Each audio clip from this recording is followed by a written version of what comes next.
Incwadi kaLuka isahluko sesihlanu iyafundeka. Ke kaloku kuthe ekubeni zimxinile izihlwele zize kuva ilizwi likaThixo, wesuka wema ngasedikeni laseGenesaretha. Wabona imikhombe emibini ngasedikeni apho. Babe ke ababambisi beentlanzi bephumile kuyo, behlamba iminatha yabo. Wathi ke engene emkhombeni omnye owawungokaSimoni, wamcela ukuba akhe akhwelelise kancinane emhlabeni. Waza ehleli phantsi, wamane ezifundisa izihlwele esemkhombeni apho. Akupheza ke ukuthetha wathi kuSimoni, "Khwelelisela enzulwini nihlise iminatha yenu kubanjiswe." Waphendula uSimoni wathi kuye, "Mongameli, sibulele ubusuku buphela, asabamba nento, kodwa ngelakho ilizwi ndiya kuwuhlisa umnatha." Bathi bakukwenza oko bavingcela inkitha eninzi yeentlanzi.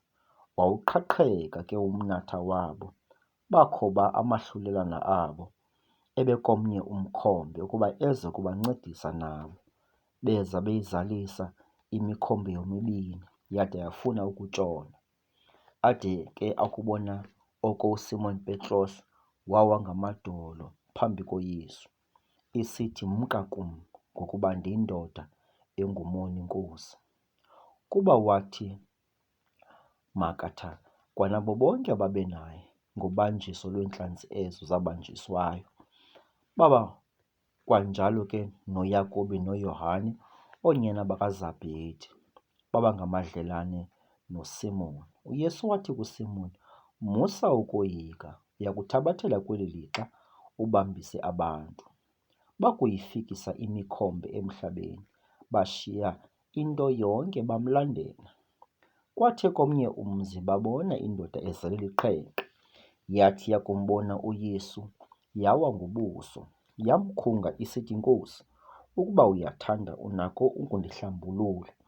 Wasolula isandla sakhe uYesu wayichukumisa esithi, "Ndiyathanda, hlambuluka." Lathi kwa oko iqhenqa lemka kuyo. Wayithethela yena ngelithi, "Mayingaxeleli bani." Wathi, "Yiya kuzibonisa kumbingeleli, usondeze idini ngenxa yokuhlanjululwa kwakho, njengoko wamisayo uMoses, kuba kube bubungqina kubo." Kwaba kukhona ke luhlakazekayo udaba ngayo, kwaye kuthabathelana izihlwele ezikhulu ukuza kuphulaphula nokuphiliswa nguye ebulwelweni bazo. Wayeke yena emana ukuzisithelisa ezindaweni eziziintlango athandaze. Kwathi ke ngamini ithile wafundisa. Kwaye kuhleli ababhali nabaFarisi bomthetho babephuma kuyo yonke imizana yaseGalili neyakwaYuda naseYerusalem. Aye ekho amandla enkosi ukuba abaphilise.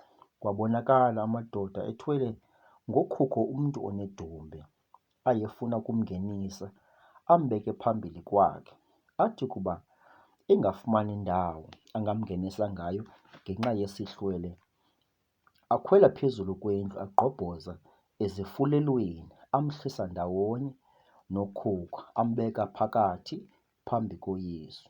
Akulubona ke ukholo lwawo, wathi kuye, "Mntundini, uzixolelwe izono zakho." Baqala ukucamanga ababhali nabaFarisi besithi, "Ngubani na lo uthetha izinyeliso? Ngubani na onako ukuxolela izono ingenguye uThixo yedwa?" Eziqiqile ke uYesu izicamango zabo, waphendula wathi kubo, "Nicamanga ntoni na ezintliziyweni zenu? Kukukhona kulula kukuphi na?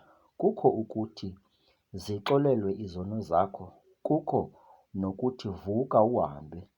Ke ukuze nazi ukuba unalo igunya unyana womntu lokuxolela izono emhlabeni apha.